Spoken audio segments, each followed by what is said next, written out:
மணப்பெண்ணின் பிரத்யேகமான திருமணம் விவாஹா தி சென்னை சில்க்ஸ்.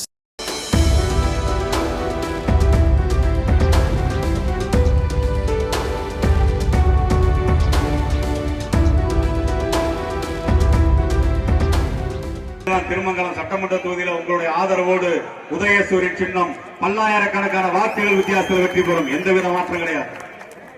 அப்படி வருகின்ற பொழுது திருமங்கலம் நகராட்சியில அந்த பாதாள சாக்கடை திட்டத்தை கொண்டு வருவோம்.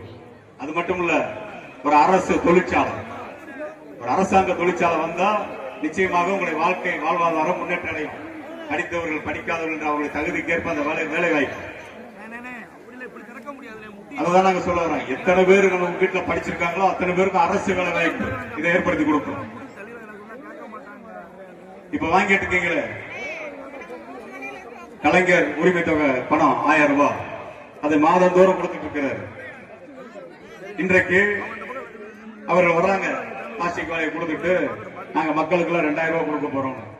கடந்த சட்டமன்ற தேர்தலில் இதே எடப்பாடி பழனிசாமி ஸ்டாலினால கொடுக்க முடியாது 1000 ரூபாய் பணம் எல்லாம் போய் சொல்றாங்க. ஆனா சொன்னதை செஞ்சவர் தான் நம்முடைய உத்தம தலைவர், தமிழ்நாட்டுடைய முதல்வர் தளபதி மு.க. ஸ்டாலின் என்பதை மறந்துடாதீங்க. ஏன்னா அவர் கலைஞருடைய புள்ள, சொல்றதான் செய்வாரு, செய்யறதான் சொல்லுவாரு. இங்க வரும்போதே சொன்னாங்க, நீங்களும் வயசான அம்மாவை பார்த்தா காலில் விழுக்கணும். நிச்சயமா நான் காலில் விழுவேன், அது எந்த வித மாற்றம் கிடையாது. எப்ப நான் காலில் விழுவேன்னு சொன்ன கேட்டீங்கன்னா, என்னுடைய பிறந்த நாளாக இருந்தா உங்க காலில் விழுகலாம், என் திருமண நாளா இருந்தா உங்க காலில் விழுகலாம். ஆனா எவன் விழுவேன் ஓட்டுக்காக காலில் விழுகிறானோ அந்த மாதிரி அயோக்கிய பேரை உலகத்தை எங்கேயுமே பார்க்க முடியாது. அப்படிப்பட்ட அயோக்கியத்தனத்தை தான் இந்த உதயகுமார் செஞ்சுட்டு இருக்காங்கிறத நான் சொல்ல வரேன்.